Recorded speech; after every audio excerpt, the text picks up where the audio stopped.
Todo dia. Toda hora. Web Rádio El Shaddai. A melhor rádio do Brasil.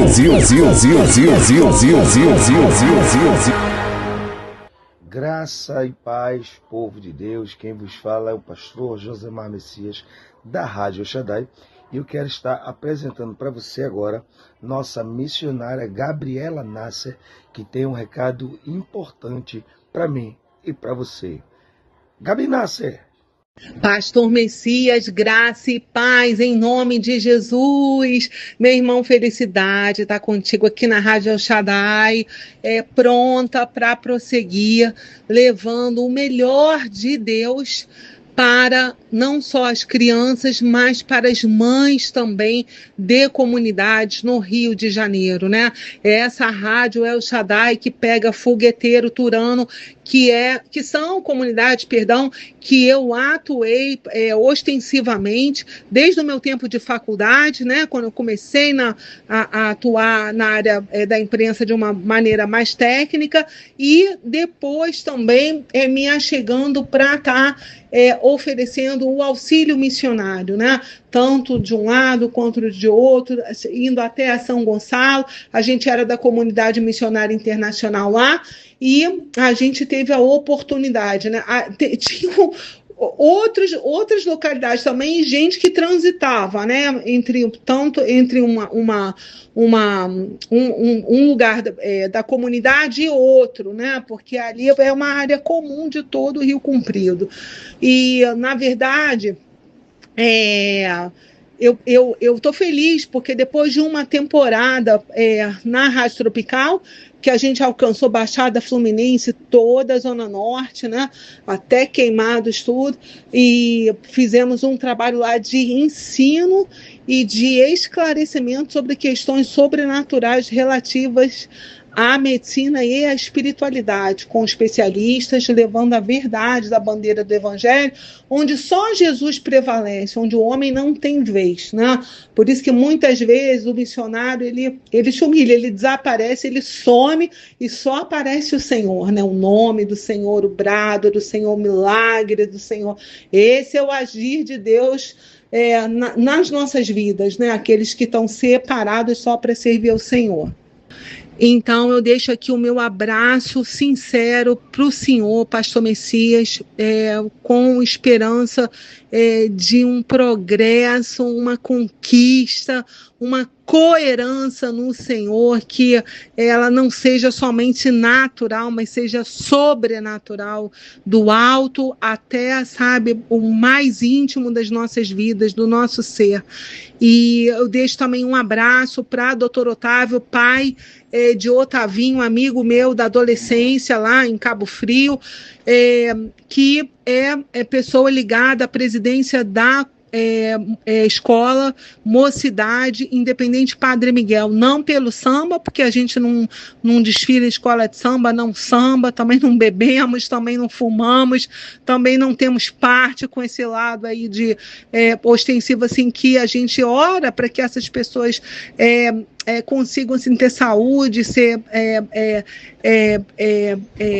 consigam ser assim 100% Jesus, né?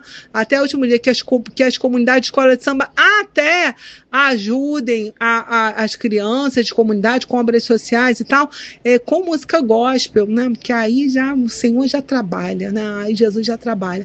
Mas eu deixo o meu abraço aqui para Dr. Otávio, para Otavinho, lá de Padre Miguel, esperando que Vila Vintém seja contemplada, e toda aí as comunidades do Rio de Janeiro, sobretudo São Gonçalo, aí, que é a região ativa do Senhor, né? Salgueiro e tudo mais.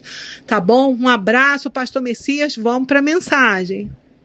Mas antes de começar essa mensagem que está imperdível, pastor Messias, eu queria que o senhor solicitasse a tua equipe de oração para clamar ao Senhor, para a gente botar uma salinha de artes lá na comunidade Padre Miguel, tá? Para a gente contemplar essas crianças, dali chegar lá em Nova Iguaçu, depois no Salgueiro, depois no Fogueteiro, e aí a gente ir caminhando até as demais comunidades, em nome de Jesus. Falar algo para vocês muito importante e que pode preservar a vida humana. Dentro da comunidade de Padre Miguel, por exemplo, onde eu já tenho elogiado o Dr. Otávio Augusto, que é líder, né, dentro aí de Vila Vintém, sobretudo até nos ensejos da própria escola de samba, né, Padre Miguel, mas sobretudo de Otavinho, que é o filho dele, que é uma pessoa que eu tenho todo respeito pela família toda e companheira atual dele, né? Porque, na verdade, todo esse contexto aí da nossa amizade começou há muitos anos atrás, mas antes da minha conversão. Então, hoje,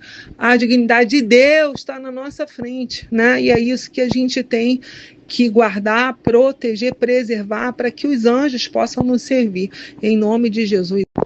E diante desses ensejos todos, da necessidade da mulher, dentro da comunidade Vila Vintém, outras mais Nova Iguaçu, e aí eu enobreço outro amigo que eu tenho ligado à política, obras sociais, iniciativas dentro do ambiente parlamentar, lá na Câmara de Nova Iguaçu, doutor Luiz Antônio Teixeira, advogado, e o filho dele também, Luizinho, pessoa que eu admiro também, dentro da parte também da política, né, que é uma bandeira que ele leva aí em toda a Baixada, mais enfaticamente no lado de Nova Iguaçu.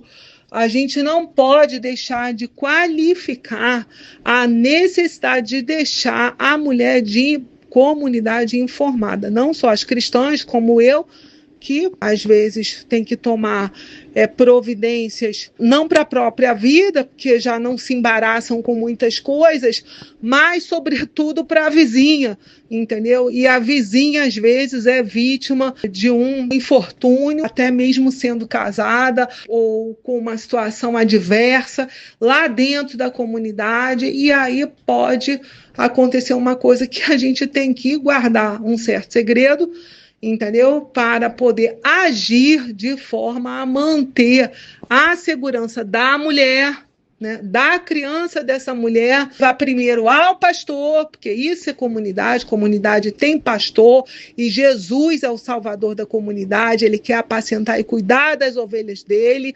entendeu? Então, para a gente poder levar uma solução para o caso.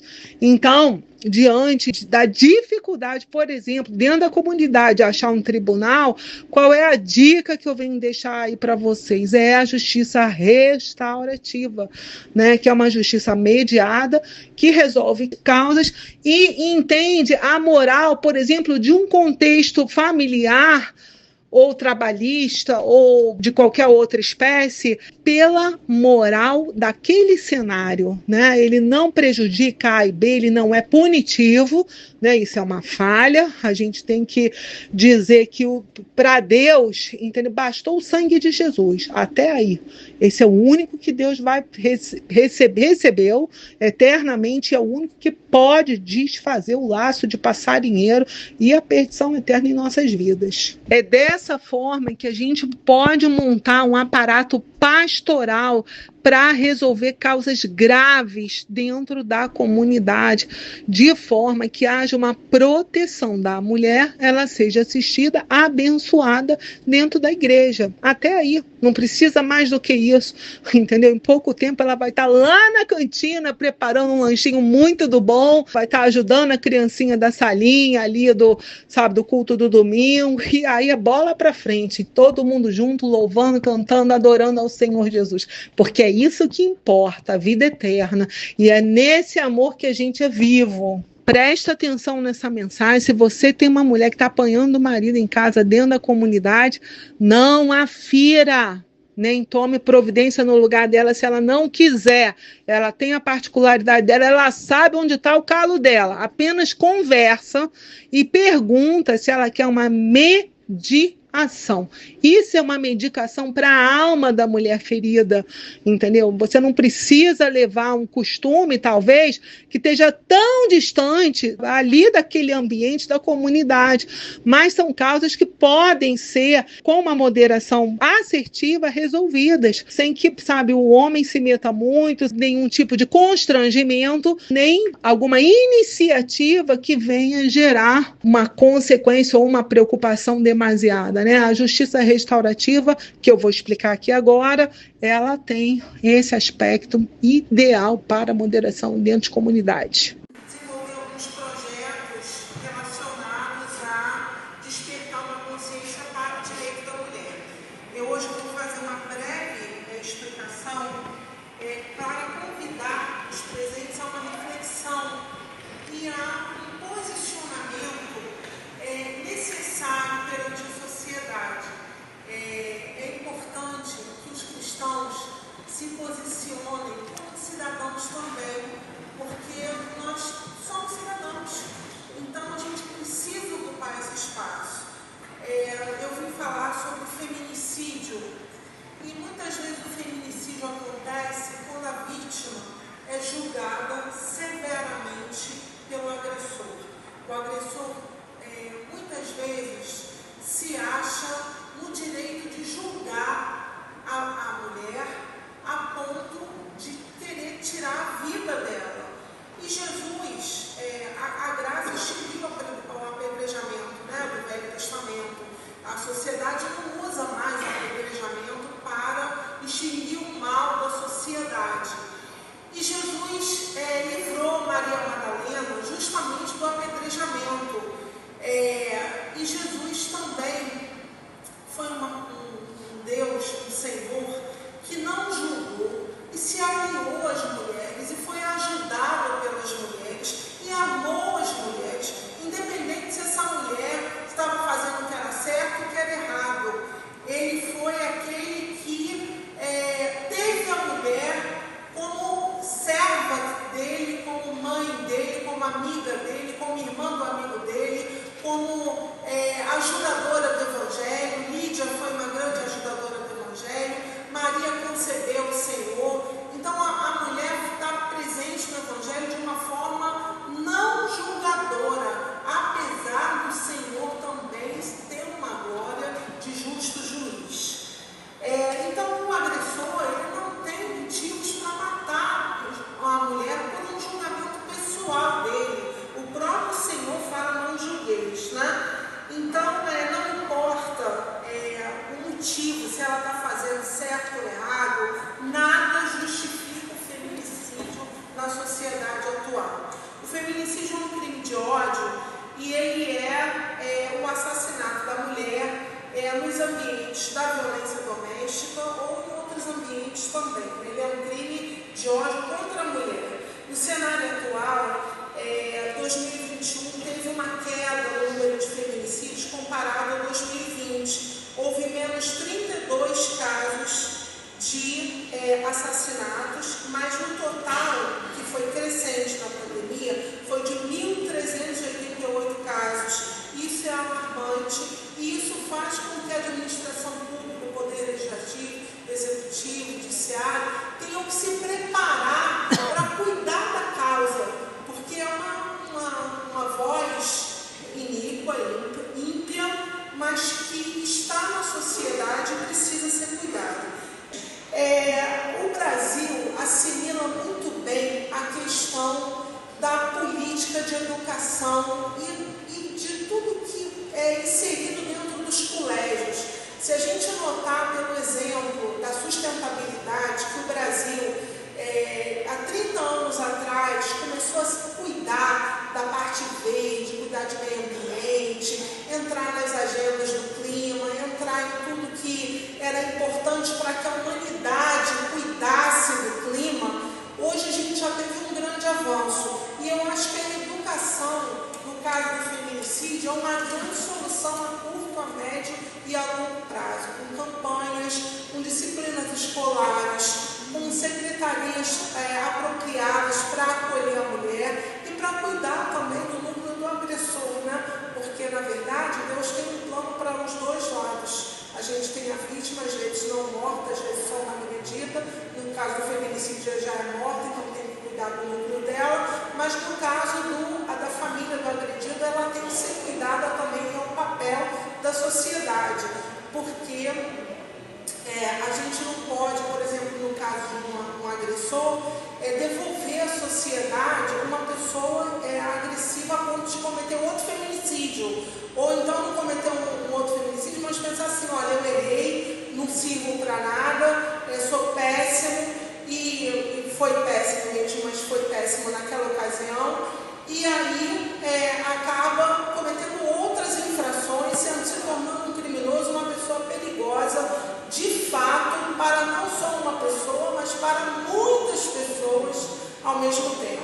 Eu queria convidar a reflexão justamente desse quadro, que não é só o núcleo da vítima que precisa ser amparado pelas autoridades e pelos poderes. O núcleo do agressor também precisa ser amparado. E quando eu estava na OAB, eu conheci uma coisa chamada justiça restaurativa. Ela é baseada no caso de um crime que aconteceu numa tribo indígena. Ela é muito utilizada nos Estados Unidos e no Canadá. Essa tribo teve um assassinato e a justiça do homem branco não moralizava a punição daquele crime dentro da tribo. A justiça do homem branco não alcançava a moral da tribo. Então, elegeram uma comissão e compreenderam o quadro para suprir cada um dos envolvidos nos núcleos onde aconteceu aquele crime com o amparo necessário. Então, muitas vezes, o agressor vai para o presídio. Jesus fala que até a língua que se levanta contra nós, a gente condenará. Então, quer dizer, eu acho que Jesus elege as autoridades, eu acho que a prisão é uma medida que confirma um nível de moralidade necessário na sociedade, mas ele precisa também ser recuperado. Então, no caso do agressor, às vezes é uma irmã que tem que fazer uma visita, às vezes é o capelão da igreja que tem que estar lá presente, às vezes é a mãe que lembra a hora de comer a quentinha, de fazer alguma coisa, de forma que aquela pessoa tenha um momento de recuperação afetiva e seja recebida na sociedade. Agora, no caso da vítima, a gente tem que olhar de forma que seja extinto o feminicídio. A gente tem que investir nas campanhas, a gente tem que investir na educação, a gente tem que investir em encontros, em concursos, na OAB Mulher. Eu até criei um concurso cultural para premiar filmes e obras culturais que exaltassem o direito da mulher. E eu acho que a gente tem que começar a criar projetos e se posicionar como o povo de Deus de forma a cuidar dos dois núcleos, da mulher de forma a calar essa iniquidade, cessar o mal que um dia assolou uma mulher ou duas ou 1388, e no núcleo do agressor, porque é um papel da sociedade cuidar da outra banda também, assim como nós cristãos. Eu agradeço a minha oportunidade.